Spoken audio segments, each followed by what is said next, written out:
전공의에 이어 전임의까지 병원을 비우기 시작하면서 의료 공백이 더욱 커질 전망입니다. 전공의 복귀 여부를 점검하고 있는 정부는 지난달 복귀 시한까지 돌아오지 않은 전공의들에 대해 본격적인 면허 정지 절차에 착수하기로 해 갈등도 증폭할 것으로 보입니다. 국민의힘이 박민식 전 국가보훈부 장관과 민주당 출신 김영주 의원을 전략 공천하기로 하는 등 추가 공천 명단을 발표했습니다. 서울 강남과 영남 일부 강세 지역을 대상으로 거론된 국민추천 공천제에 대해서는 결론을 내지 못하고 추가 회의를 진행하기로 했습니다. 임종석 전 비서실장의 잔류 결정에도 불구하고 공천을 둘러싼 민주당 내 잡음은 계속되고 있습니다. 이재명 대표는 조국혁신당을 창당한 조국 대표와 만나는데 선거 연대 방안을 논의할지 주목됩니다. 한미가 어제부터 정예연합훈련인 자유의 방패를 진행 중인 가운데 북한 국방성이 전쟁 연습이라며 반발했습니다. 북한은 한미가 군사적 위협과 침공 기도를 노골화하고 있다며 응분의 대가를 치를 것이라고 경고했습니다.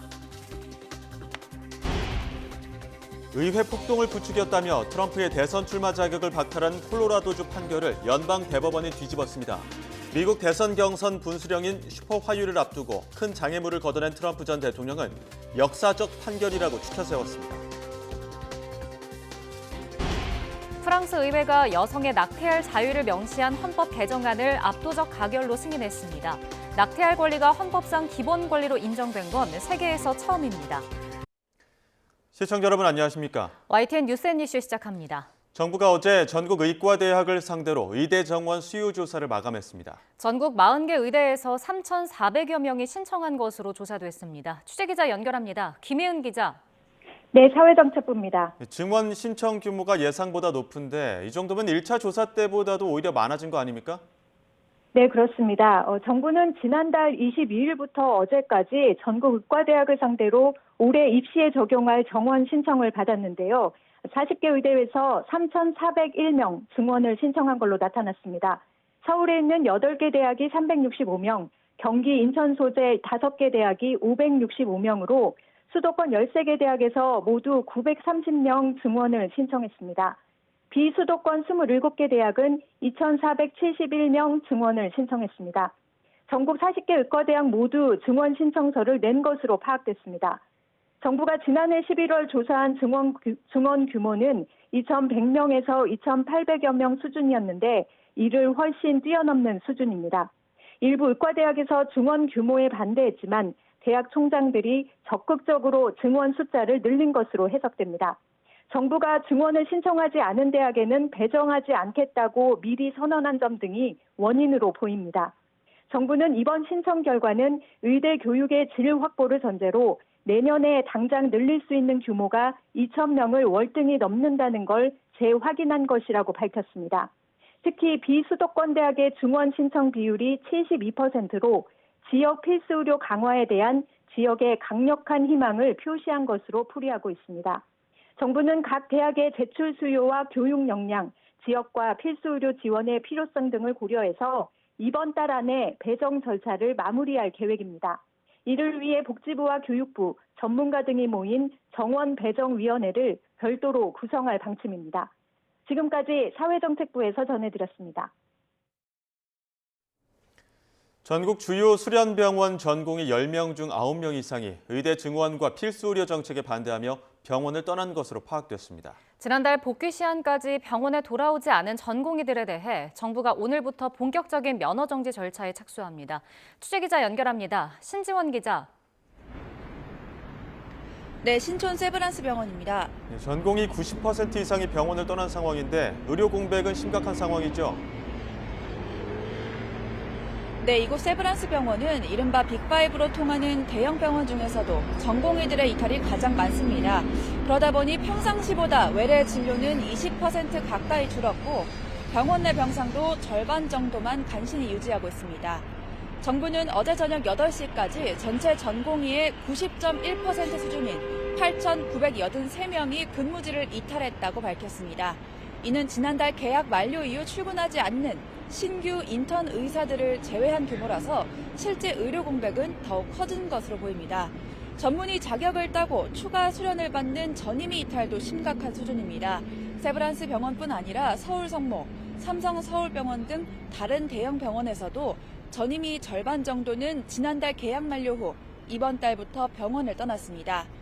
이른바 빅5 병원의 경우 전공의는 37%, 전임의는 16% 정도 비중으로 전체 의사의 절반 이상을 차지하기 때문에 중환자 수술이나 외래 진료 공백이 더욱 큽니다. 의료 공백이 커지면서 정부는 어제부터 긴급 대응 응급 의료 상황실을 가동했습니다. 응급 환자가 병원을 찾아 전전하는 응급실 뺑뺑이 현상을 예방하기 위한 대책으로 서울과 대전, 대구, 광주 등 4개 권역에 사무실을 설치하고 환자 상태에 따라 병원 배정과 이송을 조율하고 있습니다. 정부가 의료 현장에 돌아오지 않은 전공의들에 대해서 불가역적 면허 정지를 선언했는데 오늘부터 면허 정지 통보가 시작된다고요? 네, 정부는 어제에 이어 오늘도 전국 수련병원에 담당자를 보내 현장 점검을 진행하고 있는데요. 업무 개시 명령에 따르지 않은 전공의가 실제로 얼마나 있는지 확인하고 직접 면허 정지 처분을 통보하기 위해서입니다. 정부는 당장 오늘부터 근무지 이탈 증거가 확보된 전공의 7,000명에 대해서 사전 통보서를 발송합니다. 사전 통보 뒤에는 해당 전공의의 의견을 청취한 뒤 3개월 이상의 면허 정지와 형사 고발 절차를 진행합니다. 특히 지난 2020년 의료 파업 때와 달리 이번에는 어떤 구제 절차도 없다고 강조했습니다. 이런 가운데 대학병원 교수들도 반발하고 있습니다. 지난달부터 열흘 넘게 이어진 의대 정원 신청 접수에서 전국 40개 대학이 3,401명의 증원을 신청한 것으로 집계됐는데요. 이와 관련해 강원대 의대 교수들은 비현실적인 증원 신청에 반발하며 삭발을 감행했고, 충북대병원 심장내과 배대환 교수는 어제 교육자 양심을 저버린 대학 측에 분노한다며 사직서를 제출했습니다. 경북대 혈관외과 윤우성 교수도 후배들의 보호막이 되어주지 못해서 부끄럽다며 사직의 뜻을 밝혔습니다. 정부가 강경 대응에 나선 가운데 의대생과 전공의에 이어 교수들까지 반발에 나설 경우 의료 현장 혼란은 더욱 커질 전망입니다. 지금까지 세브란스 병원에서 YTN 신지원입니다. 네, 정부의 의대 증원에 반발하는 전공의들의 집단 행동에 들어간 지 3주차에 접어들었습니다. 지역에서도 의료 현장을 떠난 전공의 대부분이 여전히 돌아오지 않고 있어서 의료 공백이 이어지고 있습니다. 현장 연결해 보겠습니다. 이명준 기자. 네, 양산 부산대병원에 나와 있습니다. 네, 지역 상황은 어떻습니까? 네, 양산 부산대병원은 경남에 있는 상급 종합병원 3곳 가운데 하나인데요. 지역의 대형 병원답게 오전 내내 원무가 앞이 북적이고 있습니다. 제가 나와 있는 양산 부산대병원에서는 전공의 163명 가운데 130명이 집단 행동을 이어나가고 있습니다. 앞서 지난주에 25명이 복귀 의사를 밝혔지만 계약이 끝나는 전공의들인 것으로 드러났습니다. 경남 지역 다른 병원도 상황은 비슷한데요. 현재까지 경상국립대병원은 122명, 삼성창원병원 71명, 창원 경상대병원 19명이 의료 현장으로 돌아오지 않고 있습니다. 일부 병원에서는 전임의와 교수들이 순번을 정해 근무를 서는 것도 있는 것으로 확인됐습니다. 전공의들이 이탈하면서 병상을 운영하는 데도 어려움이 생기고 있습니다. 양산 부산대병원과 부산대병원 본원의 경우 병상 가동률은 50%대 정도입니다.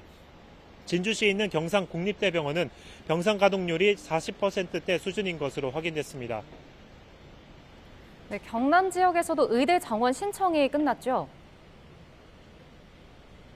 네, 경남에서 유일하게 의대가 있는 경상국립대는 현재 76명인 정원을 200명으로 늘리는 안을 냈습니다. 하지만 의대 측은 의료계 의대 증원 반대에 대한 합의가 되지 않은 채 대학 차원에서 증원 신청을 하는 건 적절하지 않다며 반대한다는 의견을 대학에 전달한 것으로 확인됐습니다. 예비 인턴들도 의대 증원 반대의 뜻을 함께하고 있습니다. 경상국립대병원에서 이번 달부터 근무할 예정이던 예비 인턴 40명 전원이 임용을 포기한 것으로 나타났습니다. 양산 부산대병원에서도 예비 인턴 38명 모두 임용 의사를 접었습니다. 경남 지역 의료계에서도 정부가 추진하는 의대 증원을 반대한다는 뜻을 밝혔습니다. 경상남도 의사회는 어제 기자회견을 열고 급작스러운 대규모 증원은 의대교육과 전공의 수련 과정 부실로 이어진다며 필수 의료를 담당할 수 있는 의사들을 배출하기엔 역부족일 수밖에 없다고 주장했습니다. 의대 정원을 둘러싼 정부와 의료계의 강대강 대치가 장기화하면서 지역민들의 피로도는 갈수록 심해질 것으로 보입니다. 지금까지 양산 부산대병원에서 YTN 이명준입니다. 전공의들의 병원 이탈로 진료 차질이 이어지자 중증 질환 환자 단체들이 진통제로 겨우 연명하고 있다며 병원 복귀를 촉구했습니다. 암환자권익협의회 등 7개 단체가 모인 중증질환연합회는 호소문을 통해 의료 공백 속에 중증 환자들은 긴장과 고통으로 피가 마르고 잠을 못 이루고 있다고 호소했습니다. 연합회는 의료계는 나몰라라며 의료 현장을 떠났고 정부가 준비한 대책은 전혀 도움이 되지 않는다고 비판했습니다. 정부가 근무지 이탈 전공의들에 대한 면허 정지 절차에 본격 착수한 가운데 대통령실은 상급 종합병원이 장기적으로 전문의 중심으로 탈바꿈할 기회가 될 수 있다고 전망했습니다. 대통령실 고위 관계자는 오늘 YTN과의 통화에서 현재 전공의 집단 이탈로 문제가 불거진 병원은 전공의 비율이 40%에 육박하는 빅5를 비롯해 상급 종합병원 47곳이라고 설명했습니다. 그동안 병원들이 수련 명목으로 적은 연봉과 고강도 노동에 시달리는 전공의들을 근로자로 활용하며 수익을 극대화했다면서 이런 잘못된 구조를 근본적으로 바꿔야 한다고 지적했습니다. 이 관계자는 상급 종합병원은 최고 의료기술로 수술 난도가 높은 중증 질환에 집중하고 응급이나 외래 수요를 다룬 다른 종합병원으로 옮기면 지속 가능한 의료개혁이 될 것이라고 설명했습니다. 국민의힘 공천관리위가 현역 의원 2명을 추가로 컷오프하고 민주당 출신 김영주 의원과 박민식 전 장관을 전략 공천하는 내용의 공천 심사 결과를 발표했습니다. 민주당에선 임종석 전 대통령 비서실장이 공천 배제 결정을 수용했지만 홍영표 의원 등은 여전히 거취를 고심하고 있습니다. 취재기자 연결합니다. 나혜인 기자. 네, 국회입니다. 네, 일단 아침에 발표된 국민의힘 공천 발표 내용부터 전해주시죠. 네, 국민의힘 공천관리위는 오늘 오전 지역구 4곳의 후보를 추가로 의결하고 4개 선거구에서는 경선을 치르겠다고 발표했습니다. 강세 지역인 서울 서초 을의 현역 박성중 의원 대신 신동욱 전 TV조선 앵커를 단수 공천했습니다. 이 지역에는 박 의원과 비례대표 지성호 의원이 공천을 신청했는데 다른 후보가 선정이 된 겁니다. 정영환 공천관리위원장은 이 가운데 박성중 의원은 당의 수도권 다른 지역 출마 의사를 밝혔다고 전했습니다. 여당은 또 민주당을 탈당한 4선 김영주 의원과 험지 출마를 요청했던 박민식 전 국가보훈부 장관을 예상대로 각각 서울 영등포 갑과 강서을에 전략 공천했습니다.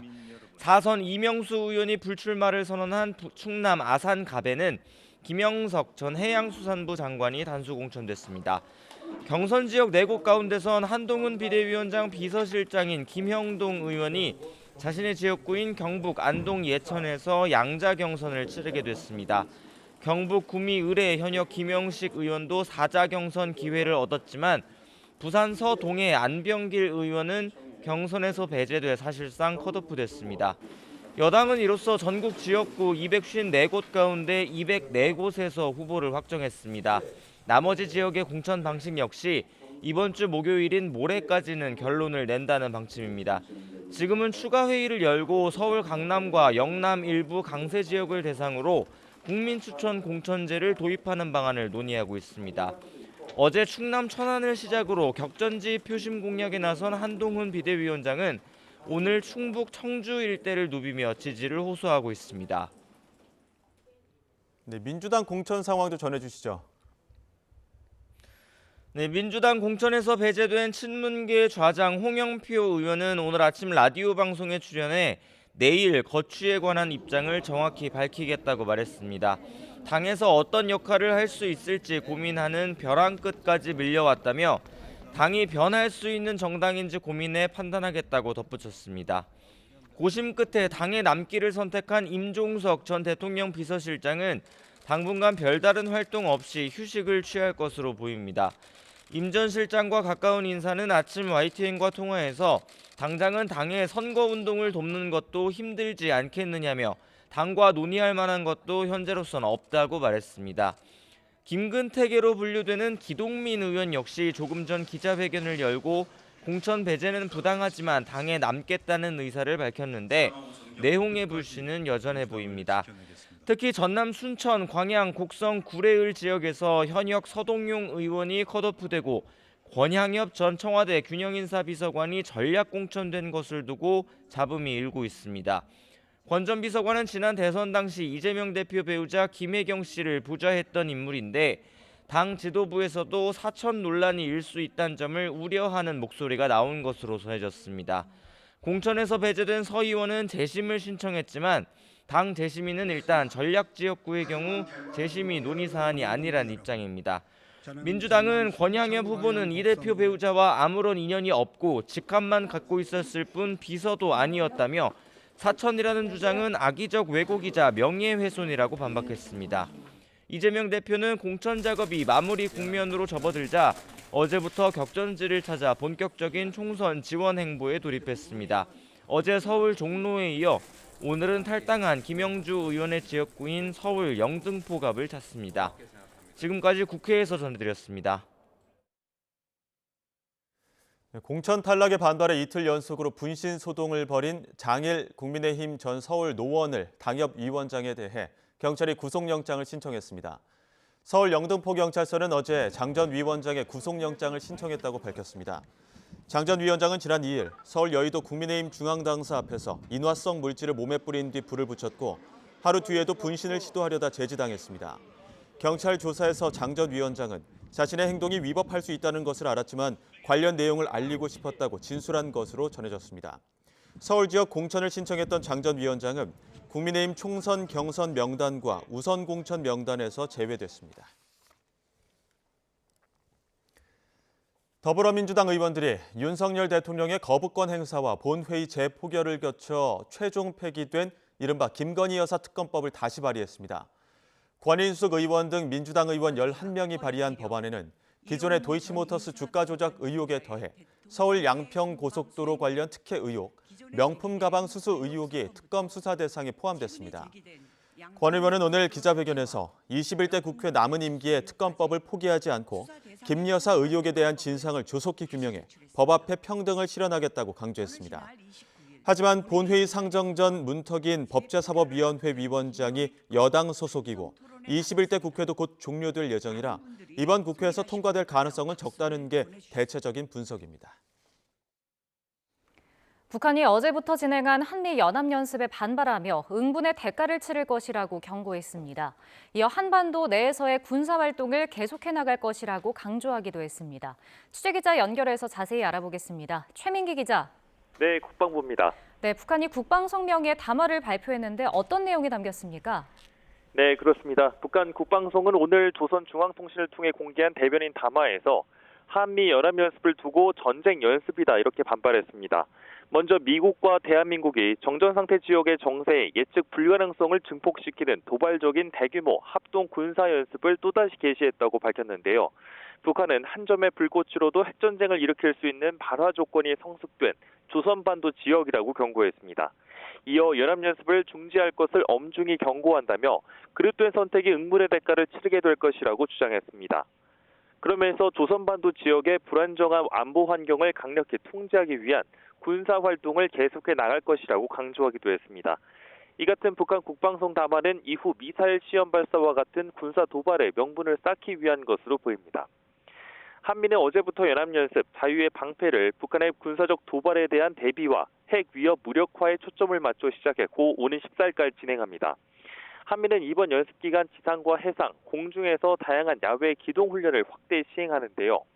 이달 중 실시되는 한미연합 야외 기동 훈련은 48회로 지난해 같은 기간 대비 2배 이상으로 늘었습니다.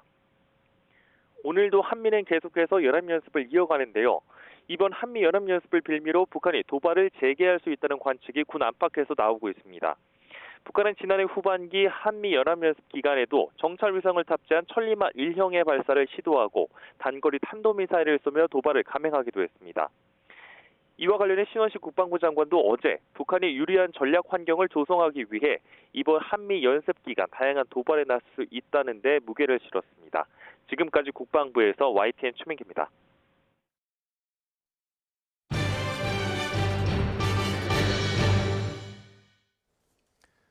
오늘의 정치권 이슈, 박명호 동국대 정치외교학과 교수, 김은경 인하대 정치외교학과 초빙 교수와 이야기 나눠보겠습니다. 두 분 어서 오십시오. 안녕하세요. 네, 안녕하세요.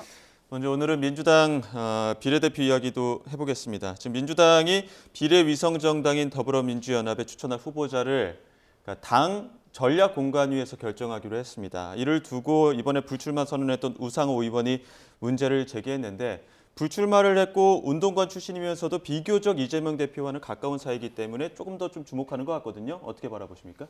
울림이 좀 있지 않나 생각이 됩니다. 예. 특히 우상호 의원이 이번에 불출마를 하기도 하고 그러니까 이해 당사자였으면 아마 보지 못했을 것들을 좀 더 폭넓게 볼 수 있지 않았을까. 특히 우상호 의원이 이제 4년 전에 예. 전략공관위원장을 통해서 공천을 해본 경험자이기 때문에 예. 지난번에도 위성정당을 만들었었고 이번에도 준위성정당을 만들기 때문에 절차는 유사하거든요. 예. 그 의원의 핵심 포인트는 두 가지가 아닌가 생각이 돼요. 하나는 그 당원과 중앙위원회 의견을 묻지 않고 절차를 진행해도 되겠느냐라고 하는 절차적 어떤 공정성에 대한 의문이었던 것 같고 예. 하나는 이건 이제 하나의 계기가 됐던 건데 나머지 하나는 지금 뭐 공천 파동이라고 불릴 만한 지난 한 달 동안의 어떤 민주당의 그 격변이 우상호 의원의 워딩을 그대로 옮기면 이해할 수 없는 납득할 수 없는 사항들이 좀 있었다.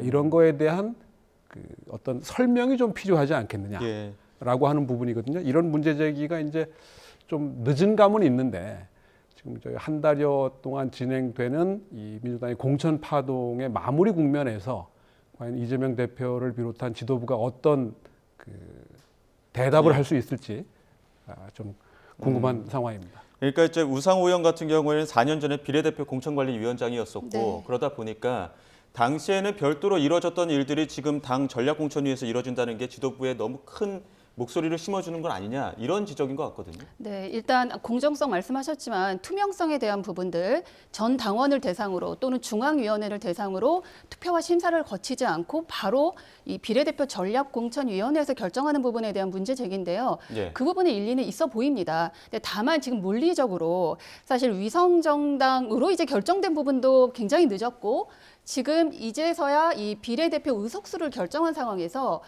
소위 이제 몇 개의 의석을 우리가 할당할 수 있을지도 최근에 결정이 됐지 않습니까? 그러다 예. 보니까 시간적으로 굉장히 이 절차를 걸치기에는 굉장히 무리한 일정이다. 다만 이 모집된 이 후보자들을 대상으로 해서 서류와 면접을 통해서 충분하게 검증을 하겠다라고 당에서도 밝히고 있는 상황이라서요. 이게 지금 공천 갈등을 더 심화시키는 상황으로 갈 거라고 보지는 않습니다.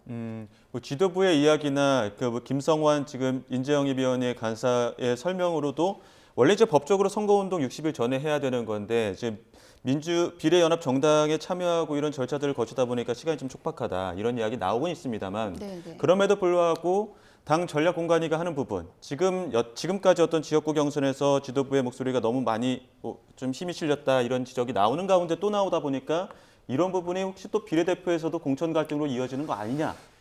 그렇죠. 이제 그런 부분에 대한 우려가 근본에 깔려 있는 게 아닌가 생각이 되고 예. 시간이 없다, 일정이 너무 촉박하다라는 게 이제 김성환 그 의원의 설명이고 또 예. 김성환 의원을 위원장 또는 분과장으로 하는 공관위가 구성이 됐거든요. 예. 근데 뭐 국민의힘도 세 사람으로 공관위를 구성을 했고 또 우리 민주당도 그 4명으로 구성을 했어요. 결국은 절차로만 진행하겠다라는 의도가 있는 게 아닌가 생각이 되고 근본적으로는 이 기형적인 제도의 여파입니다. 이렇게 이 준위성 정당을 만들 수밖에 없는 또 위성 정당을 만들 수밖에 없는 제도를 택한 근본적인 이유가 있는 거고 거기에 붙여서 보면 민주당이 결국 그 결정을 늦게 한 탓이기도 하죠. 예. 이게 이 고민을 어제 오늘 한 것도 아니고 7번씩이나 약속을 했었던 일인데 결국 얼마 전에 결정했기 때문에 그 이른바 준위성 정당조차도 얼마 전에 시작을 한 거고 따라서 일정이 촉박할 수밖에 없는 상황 아니었느냐.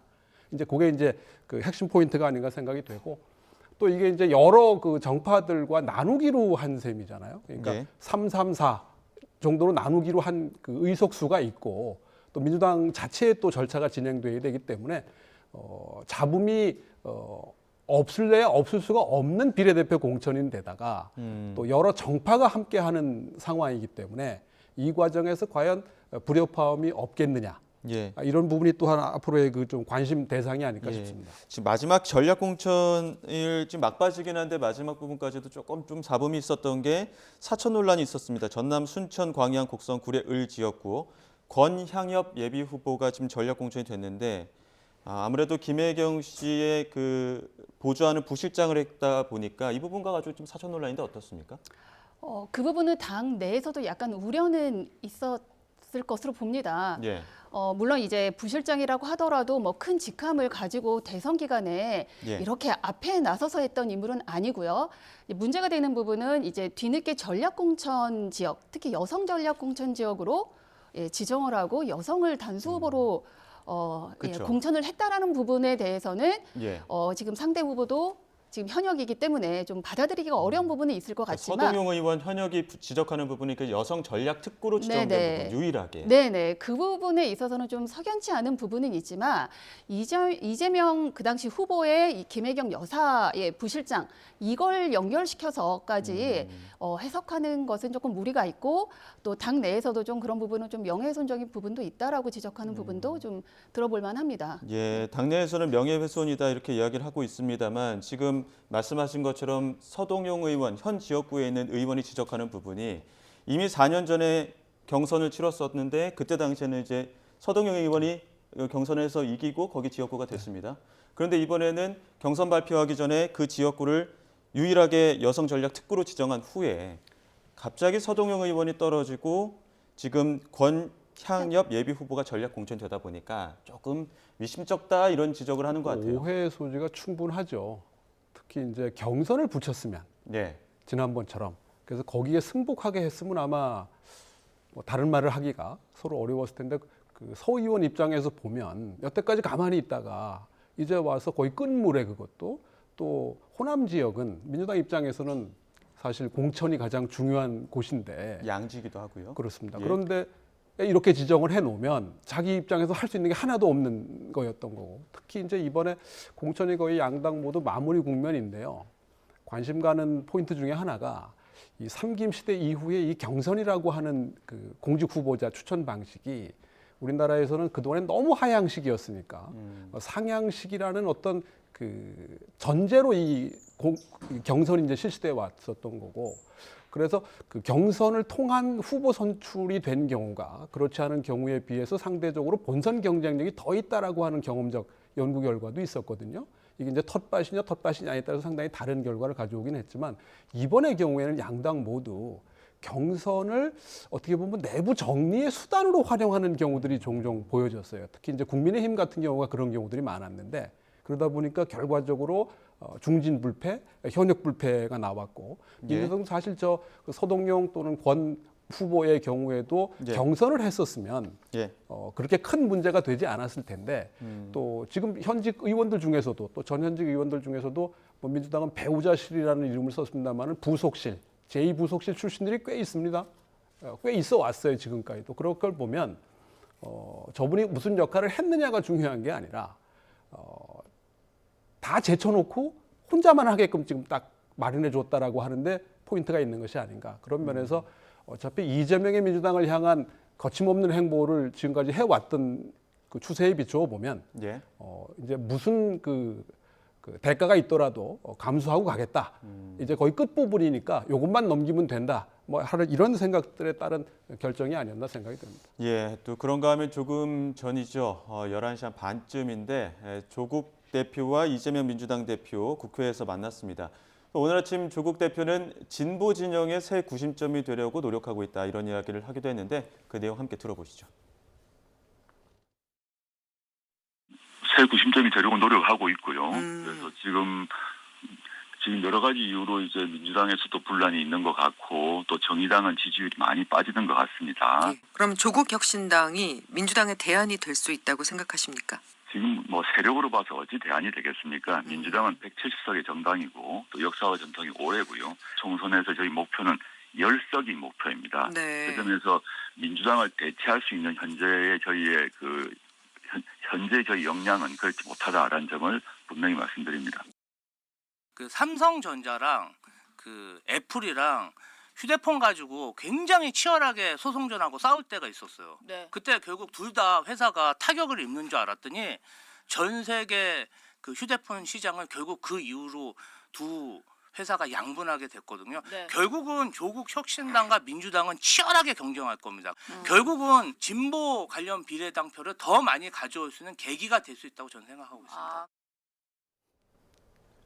김주호 부실장은 삼성전자가 민주당이면 애플이 조국 혁신당이라고 보는 것 같아요. 근데 지금 오늘 만남도 그렇고 조국 대표는 신당 창당을 이후에 예방하는 차원이다라고 얘기를 했습니다만 그 두 당의 민주당과 조국 혁신당의 관계 설정을 두고 여러 해석들이 나오는 가운데 만남이다 보니까 큰 의미를 두는 것 같거든요. 어떻게 바라보셨습니까? 저도 사실 처음부터 조국 대표도 민주당과의 선긋기 또는 홀로서기를 선언하고 창당을 했고 민주당도 공식적으로 조국 혁신당과의 거리두기를 했다고 봅니다. 그래서 오늘의 예방은 말 그대로 예방, 면담의 성격, 덕담을 하는 수준의 성격이지 이 총선을 앞두고 구체적인 연대라든가 이런 얘기들을 할 수 있는 자리는 아니다. 앞으로도 지금 말씀 들었지만 계속 경쟁의 구도에서 서로 시너지 효과를 줄런지 모르겠지만 이 하나의 어떤 이 민주당으로 볼 조국 혁신당은 아니다. 그리고 오늘도 그런 만남이었을 거다라고 봅니다. 두 만남 박 교수님께서 어떻게 보셨습니까? 한 분은 좀 부담스러웠을 것 같고요. 예. 다른 한 분은 좀 의기양양, 뭔가 좀 업된 분위기가 아니었을까 생각이 됩니다. 부담스러운 쪽이 민주당입니까? 어떤 분이 어떤 분인지는 각자의 상상에 맡기도록 하고요. 이제 쟁점은 두 가지인 것 같아요. 지금 이제 22%까지 비례대표 후보 선택을 조국 혁신당에 하겠다라는 조사가 나온 걸 보여주고 있는데 이게 일시적일 것이냐, 이제 계속 갈 것이냐라고 하는 부분입니다. 제가 보기에는 일단 일시적일 가능성이 높지 않느냐. 지금 그래픽으로 보여드리고 있습니다만 조국 신당이 굉장히 약진하는 모습이 있죠. 네, 22%까지 나오고 거기에 비하면 지금 준위성 정당은 8%에 머무르고 있는데 저게 정상적인 그래프는 상황은 아닐 거라고 봐야 되겠죠. 저거보다는 민주개혁 진보연합이 좀 더 오를 가능성이 높고 거의 국민의 미래 쪽에 가까워질 가능성이 높은데 그렇게 된다 그러면 이제 조국 신당 쪽이 좀 빠질 거라는 건데 어디까지 빠질 거냐라고 하는 거. 그런 면에서 보면 좀 일시적일 가능성이 현재로서는 높지 않겠나 생각이 되고 그것은 가장 쉬운 설명은 아마 민주당의 공천 파동의 여파라고 봐야 되는데 이제 두 번째 이 쟁점은 민주당의 지지율의 이제 향배가 아닐까 싶습니다. 이제 공천이 마무리돼 가고 있기 때문에 지역구 후보 투표 또 비례대표 투표에서 민주당의 지지율이 계속 하락세인 것만은 분명한데 이게 이제 바닥을 친 거냐 아니면 더 내려갈 거냐라고 하는 부분. 이건 이제 반대로 보면 국민의힘 지지율이 더 올라갈 거냐 아니면 지금 가장 높은 데 위치하고 있는 것이냐라는 쟁점이 될 거고요. 또 오늘 두 분의 만남의 포인트 중에 하나는 일단 총선까지는 경쟁 관계가 좀 더 앞서고 협력이라고 하는 부분은 상대적으로 좀 적지 않겠나 싶은데 총선 이후의 포인트죠. 그래서 좀 더 앞서 나가시는 분들은 이제 이재명 가고 조국이 온다라는 표현을 쓰듯이 범야의 민주진보 개혁의 대표성을 놓고 두 분이 경쟁하는 구도가 총선 이후에 펼칠 수 있지 않겠느냐. 근데 그건 이제 총선 결과가 어떻게 나오느냐가 두 분의 향후 행보를 결정하는 출발점이 될 것이기 때문에 지금 총선 결과를 예상한다는 거는 많은 예상들이 있긴 합니다만은 좀 섣부른 감이 있고 4월 10일 이후에 관한 쟁점이 아닐까 싶습니다. 박 교수님 한쪽은 부담스럽고 한쪽은 좀 의기양양했을 것이다 이렇게 또 말씀을 해주셨는데 그래프를 보고 나면 어느 쪽이 좀 의기양양했을지는 선뜻 좀 보이긴 합니다. 조국 대표의 어떤 최근의 여론, 굉장히 많은 여론이 좀 결집한 부분들이 있는데 어떤 부분이 작용했다고 보십니까? 지금 박 교수님도 말씀하셨지만 지금 민주당 내 공천 갈등이 실망한 민주당의 지지자들이 지금 조국 혁신당을 이제 비례정당으로 지지한 결과라고 생각하고요. 조국 대표도 한 15% 창당을 할 때 그 정도 예상했는데 그걸 선회하는 22%는 굉장히 저도 이건 일시적인 기형적인 조사에 불과하다라고 생각합니다. 이미 이제 민주당의 공천 갈등은 저는 이제 정점은 찍었다. 이제 어느 정도 이제 다음 주면 다 정리가 경선까지 마무리가 돼서 이제 본격적인 총선 국면에 들어서면 이 민주당을 지지했던 사람들 또는 이제 중도들도 민주당이 어떤 후보를 내놨는지 또 어떤 이슈와 정책으로 이 총선을 준비하는지를 이제 보게 될 겁니다. 그러면 저는 이 지지율은 금방 회복할 수 있다. 충분한 시간이 아직 있다라고 봅니다. 반등의 모멘텀이 충분히 있을 것이다 이렇게 예측을 하셨는데 앞서 박 교수님 얘기하신 것처럼 일각에서는 이재명 가고 조국이 온다 이런 또 일각의 어떤 분석들이 있는 게 그런 분석의 배경은 결국에는 민주당의 총선 패배 이후에 조국 대표가 지금 민주당에서 어떤 결정적인 역할을 하는 것 아니냐 이런 예측인 것 같거든요. 네네. 이런 예측에 대해서는 어떻게 바라보십니까? 그거야 이제 총선의 결과를 봐야 되는 얘기죠. 예. 지금 이제 공천의 갈등이 결국 총선의 결과로 그대로 이어지느냐. 예. 저는 이런 전략 공천 또는 비명, 친명 이걸 떠나서 예. 좋은 후보를 내놨고 그 후보가 선택을 받을 만해서 총선에 이긴다.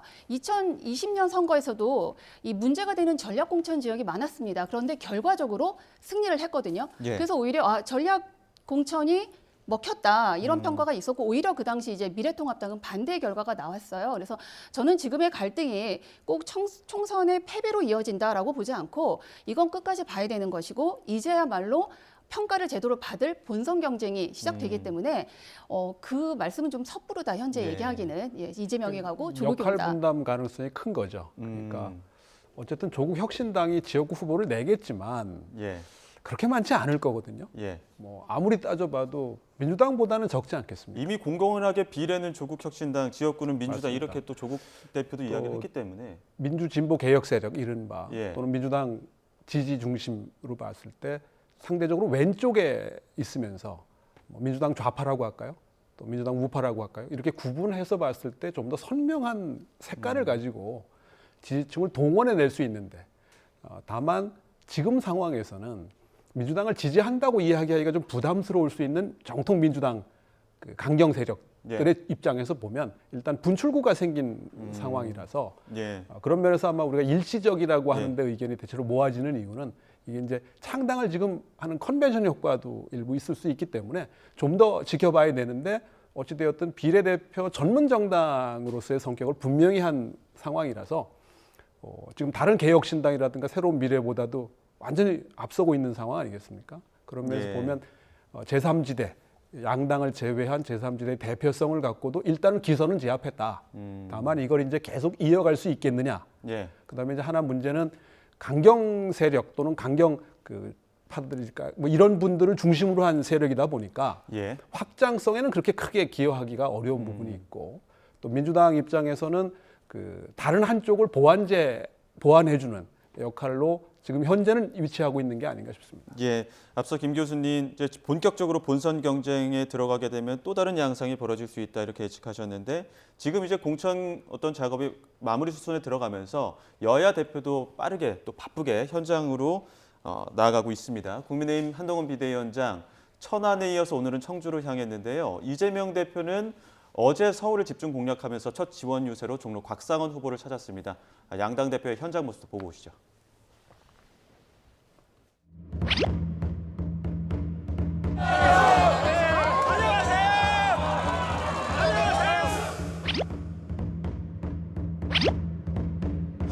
충청에서 충청의 시민들의 마음을 얻는 것이 저희는 이 선거를 출발하는 우리의 마음과 같다고 생각합니다. 하나, 둘, 셋.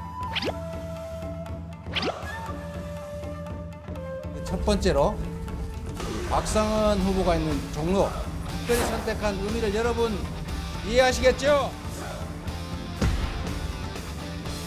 대통령과 야당 대표의 대화가 먼저다라고 생각합니다. 이재명 대표가 원하는 시간은 원하는 방송사예요. 김어준 씨가 해도 상관없어요. 김어준 씨가 해도 상관없어요.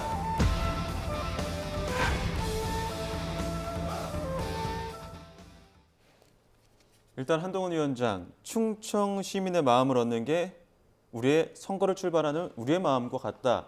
그 마음은 어떤 마음입니까?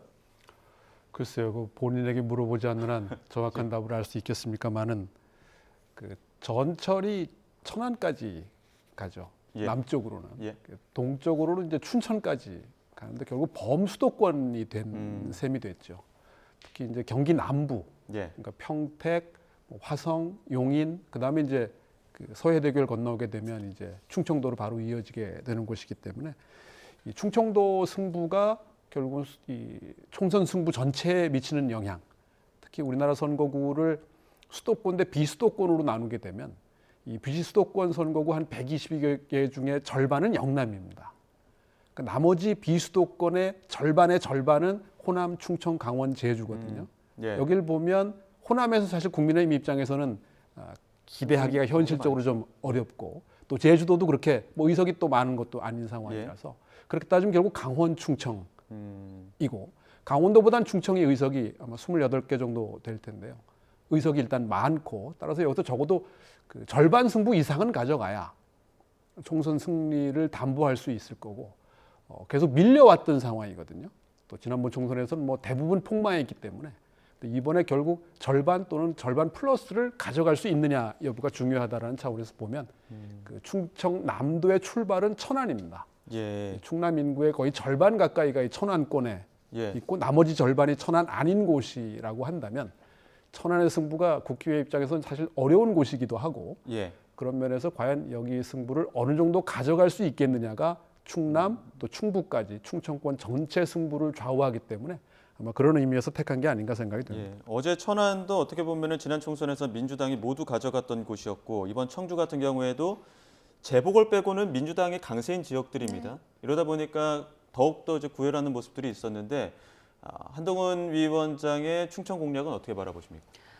충청도야말로 선거 막바지까지 양당이 정말 기추가 주목되는 그런 지역이기도 하고요.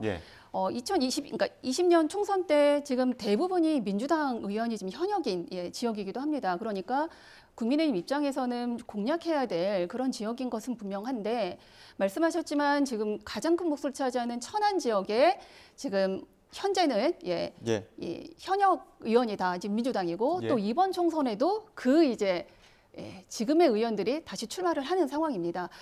분명히 그 지역에 대한 뭐 민심들 또 뭐 이런 유권자들과의 관계 이런 것들 분명히 잘 되어 있을 거라고 생각하고요.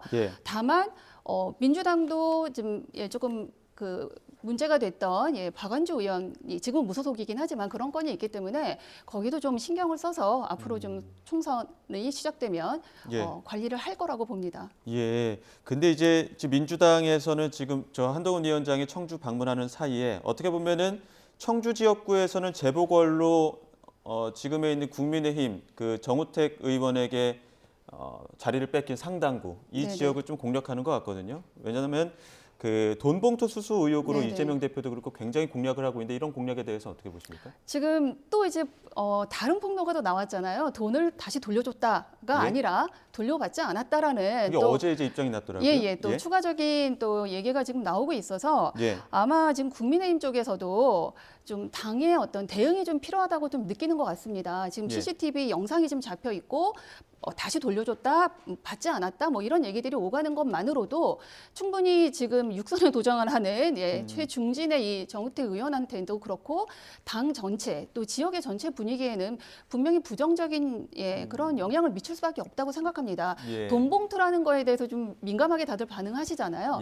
그런데 지금 한동훈 위원장이 방문을 한다라면 이 부분에 대해서 좀 명쾌하게 답을 하는 것이 맞지 않나 그렇게 봅니다. 왜냐하면 이재명 대표가 백주 대낮에 돈봉투 받는 장면 찍힌 후보도 공천이 됐다 하면서 한동훈 위원장의 어떤 공천 작업에 대해서 강하게 비판했단 말이죠.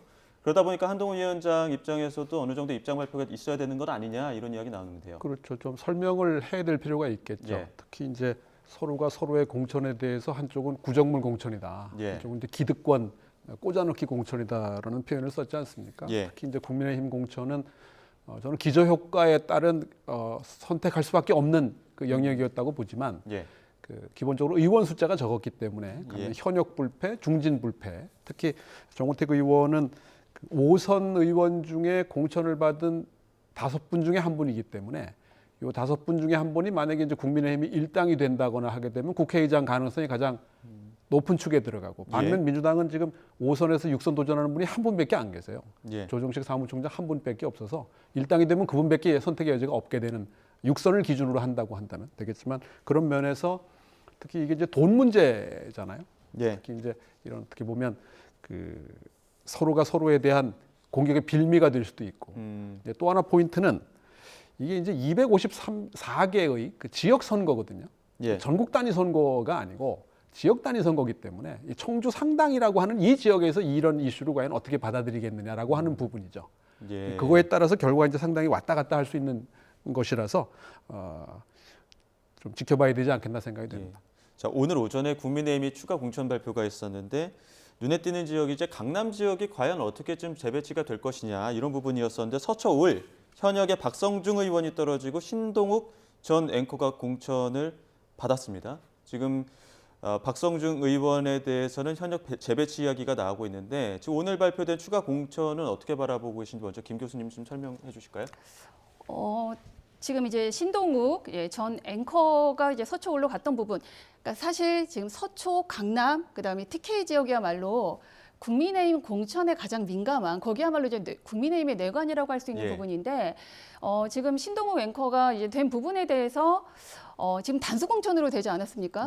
그러니까 좀 반발은 좀 있을 거라고 생각합니다. 여기야말로 이제 국민의힘이 당선되는 지역인데 이제 오늘 발표가 됐으니까 좀 지켜봐야 되겠지만 지금 국민의힘 입장에서는 정말 경쟁력 있는 후보를 단수 추천했다 이렇게 얘기할 수 있지만 그 밖에서 바라볼 때는 역시 이제 국민의힘도 이런 이제 공천들이 계속 될 거라는 것의 어떤 시작으로도 볼 수 있지 않을까.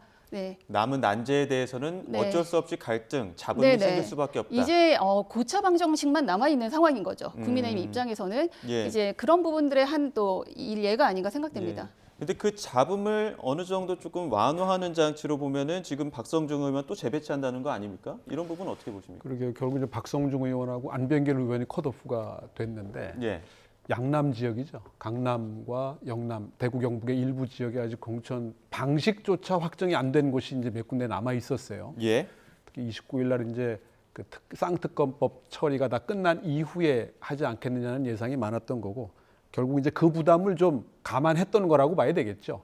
특히 이제 이번에 발표된 지역들은 어찌되었든 공천이 되면 뭐 거의 당선이 확실시되는 곳이라고 해야 되는 것이라고 한다면 박성중 의원과 안병길 의원이 결국은 이제 컷오프 된 상황인데 재배치를 아직 검토는 하고 있는 뭐 본인이 이제 어떤 반응을 보였는지 모르겠어요. 박성중 의원이나 안병길 봐야겠죠. 의원이 이 컷오프에 대해서 어떻게 이제 반응을 하는지 아마 굳이 짐작한다면 그렇게 크게 반발하기는 좀 어렵지 않겠나 생각이 되는데 재배치한다고 하는 지역이 아무래도 원래 있었던 지역하고는 뭐 상당히 차이가 날 수밖에 없지 않겠나.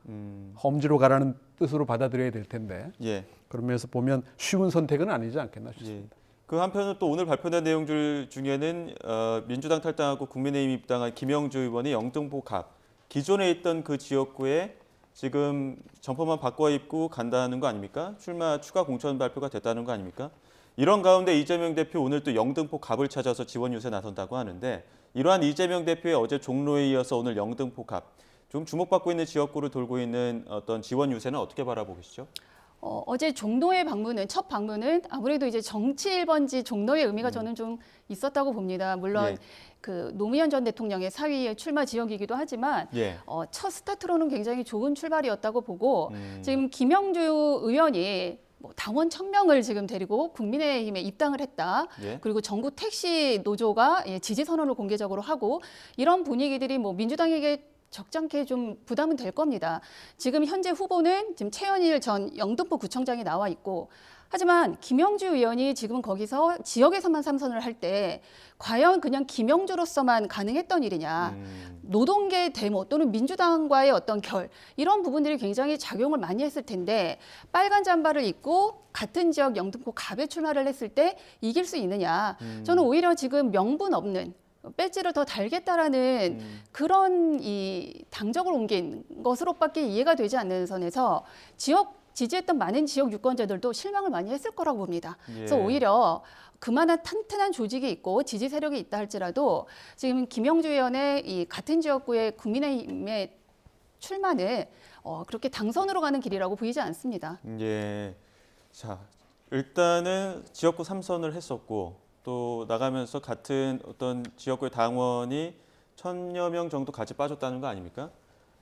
이번 영등포 갑은 어떻게 좀 판세를 예상할 수 있을까요? 뭐 선거 결과를 지금 예상하기는 조금 어려울 것 같고요. 다만 이제 탈당 직후 바로 이제 옮겼기 때문에 거기에 대한 그 찬반 양론이 아마 분명히 존재를 할 거고요. 앞서 말씀드린 것처럼 이게 254개의 선거가 동시다발로 진행되는 거라서 이 영등포 지역에서의 이 김영조 의원의 이제 개인 능력이 어느 정도 되느냐. 그게 아마 측정하는 여러 지표 중에 하나가 탈당을 함께한 당원의 숫자가 될 텐데 어느 보던 1,000명, 어느 보던 1,500명 좀 엇갈리더라고요. 그런 걸 보면 좀 더 이제 지켜봐야 되는 부분이라고 생각이 되는데 문제는 이제 김영조 의원이 민주당 내에서도 사실 좀 더 왼쪽에 가까운 입장을 갖고 있던 의원이었고 특히 이제 노동 관련한 입장을 보면 이제 더 오른쪽에 있는 정당으로 가서 이 부분에 대한 조율을 어떻게 해낼지 지금 이제 그게 관심의 대상은 아닙니다만은 그런 면에서 이게 이제 결국은 국회의원 한 번 더 늘리는데 초점이 뒀다라는 비판으로부터 자유롭기는 좀 어렵고 이 부분에 대한 설명이 김영조 의원도 좀 필요하지 않나 생각은 됩니다. 알겠습니다. 여기까지 듣도록 하겠습니다. 지금까지 박명호 동국대 정치외교학과 교수, 김은경 인하대 정치외교학과 초빙 교수 두 분과 함께했습니다. 오늘 말씀 고맙습니다. 네, 감사합니다.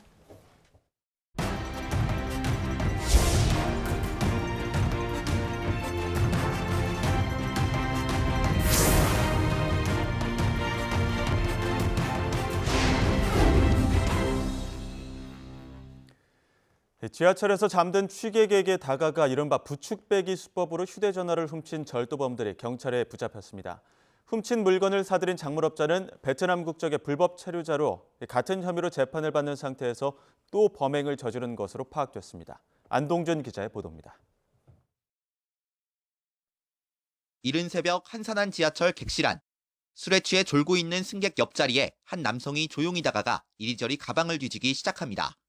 이번에는 반대쪽으로 다가가 외투 주머니에서 휴대전화를 꺼내더니 열차 다른 칸으로 유유히 사라집니다. 40대 A씨가 이런 부축배기 방식으로 지난해 10월부터 지난 1월까지 훔친 휴대전화만 모두 9대. A씨는 같은 기간 비슷한 방식으로 휴대전화 7대를 훔친 60대 B씨가 검거되면서 덜미를 잡혔습니다. 경찰은 지난 1월 B씨가 베트남 국적의 장문업자 C씨에게 휴대전화를 넘기는 현장을 추적해 이들을 현행범으로 체포했습니다. A씨도 같은 장문업자에게 휴대전화를 팔아왔는데 C씨가 검거되자 압박을 느끼고 경찰에 자수한 겁니다. 현재 불법 체류 상태인 C씨는 지난해 3월에도 같은 범행으로 구속돼 재판을 받고 있던 것으로 파악됐습니다.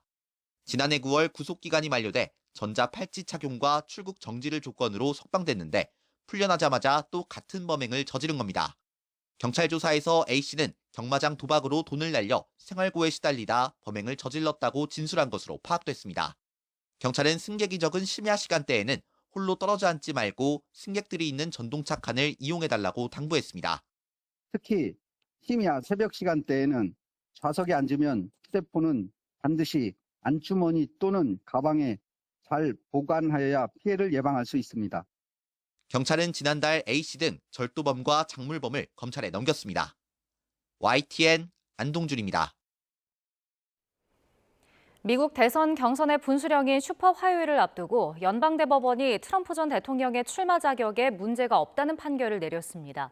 대선 가도에 큰 장애물을 걷어내면서 트럼프 전 대통령의 재선 도전에도 탄력을 받게 됐습니다. 워싱턴에서 권준기 특파원입니다.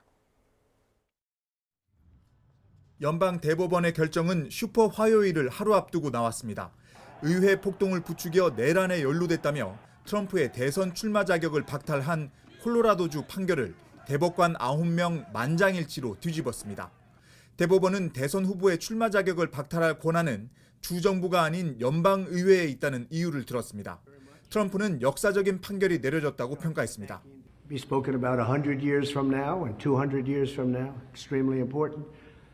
Essentially, you cannot take somebody out of a race because an opponent would like to have it that way. 대법원 판결로 콜로라도를 비롯한 모든 주에서 트럼프 이름이 투표용지에 들어갈 수 있게 됐습니다.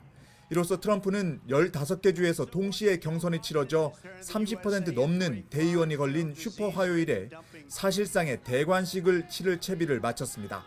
가까스로 버티고 있는 헤일리 전 유엔 대사의 경선 포기도 임박한 것으로 관측됩니다. Why does she keep fighting? What's she doing? Well, first of all, when 70% of Americans say they don't want Donald Trump or Joe Biden, yes, I'm going to keep on fighting. 이런 가운데 바이든 대통령은 미국 잡지 뉴요커와 인터뷰에서 트럼프를 이긴 건 자신이 유일하다며 이번 대선에서도 승리할 거라고 자신했습니다. 폭력을 옹호하는 트럼프를 어떻게 대통령으로 선출할 수 있겠냐며 미국인들은 트럼프의 정치관을 거부할 거라고 강조했습니다. 하지만 최근 여론조사에서 바이든은 트럼프에게 번번이 밀리는 것으로 나타나고 있습니다. 슈퍼 화요일을 기점으로 바이든과 트럼프 간 본선 대결 구도가 더욱 두드러지면서 양측 간 공방전도 더욱 치열하게 펼쳐질 전망입니다. 워싱턴에서 YTN 권준기입니다. 프랑스 의회가 여성의 낙태할 자유를 명시한 헌법 개정안을 승인했습니다. 낙태할 권리가 헌법상 기본 권리로 인정된 건 세계에서 처음입니다. 보도에 최영주 기자입니다. 프랑스 상원과 하원이 베르사유 궁전에서 합동회의를 열어 낙태의 자유를 명시한 헌법 개정안을 통과시켰습니다. 찬성표가 10배 이상 많은 압도적 가결이었습니다. Pour l'adoption, 780. 개헌에 따라 프랑스 헌법 제34조에는 여성이 자발적으로 임신을 중단할 수 있는 자유가 보장되는 조건을 법으로 정한다는 조항이 추가됐습니다. 프랑스에서는 1975년부터 낙태가 허용돼 실질적으로 바뀌는 조치는 없지만 세계에서 처음으로 여성의 자기 결정권이 헌법에 명문화됐다는 의미가 있습니다. Aujourd'hui, nous pouvons changer le cours de l'histoire. Il est de notre devoir que les consciences qui s'éveillent à présent et celles qui écloront demain ne soient plus hantées par ces souvenirs macabres. 앞서 미국 연방대법원이 지난 2022년 임신 24주까지 낙태를 허용한 로데 웨이드 판결을 폐기하자 프랑스 내에선 오히려 낙태를 되돌릴 수 없는 헌법적 권리로 만들자는 요구가 터져나왔습니다. 이에 따라 프랑스는 헌법상 낙태권을 추진하다 의회에서 한 차례 실패했고 결국 마크롱 정부가 직접 개헌을 주도해 성공한 겁니다. 마크롱 대통령은 이번 개헌에 대해 프랑스의 자부심이자 전 세계에 보내는 메시지라고 자평했습니다. 파리 시내 곳곳에서 찬성과 반대 집회가 각각 열린 가운데 개헌안이 통과되자 낙태권 지지자들은 환호성을 질렀습니다. Au rendez-vous de l'histoire, de manière à protéger les femmes sur le long terme et de montrer que la France est capable de le faire. Je ne doute pas que ça permettra à d'autres pays de nous emboîter le pas et de protéger le droit à l'interruption volontaire de grossesse partout. 파리시는 에펠탑에 나의 몸 나의 선택이라는 메시지를 띄우며 여성 인권의 역사적 진전을 축하했습니다. 이런 가운데 교황청은 성명을 통해 인간의 생명을 빼앗을 권리는 있을 수 없다며 낙태권 반대 입장을 밝혔습니다. YTN 최영주입니다. 오늘은 만물이 겨울잠에서 깨어난다는 절기 경칩인데요. 절기답게 날은 비교적 포근합니다. 다만 전국에 비 소식이 있어서 오늘 나가실 때 우산 꼭 챙기셔야겠습니다. 레이더 화면을 보면 현재는 충청 이남을 중심으로 비구름의 영향을 받고 있습니다. 늦은 오후에는 전국으로 비나 눈이 확대되겠는데요. 기온이 낮은 강원 산간에는 대설주의보도 내려졌습니다. 서울 등 수도권 지역은 내리는 양도 적겠고 밤이면 비가 모두 그치겠습니다. 다만 동해안에는 내일까지 최고 30mm, 제주도는 모레까지 40mm가량의 비가 흠뻑 내리겠고요. 강원 산간에는 최고 15cm의 폭설이 쏟아지겠습니다. 따라서 영동과 경북 북동 산간에는 빙판길을 주의해야겠습니다. 또 남부지방에서는 바람도 강하게 불어서 안전사고에도 신경 쓰시기 바랍니다. 그리고 비가 내리면서 기온은 어제보다 낮습니다. 서울이 11도, 대전 8도, 광주 10도, 부산도 11도까지 오르겠습니다. 목요일인 모레도 강원과 충북, 경북에는 가끔 비나 눈이 내리겠고요. 기온은 점차 내림세를 보이면서 꽃샘추위가 다시 찾아올 전망입니다. 날씨였습니다. 이어서 뉴스앤이슈 2부가 방송됩니다. 저희는 잠시 뒤에 돌아오겠습니다.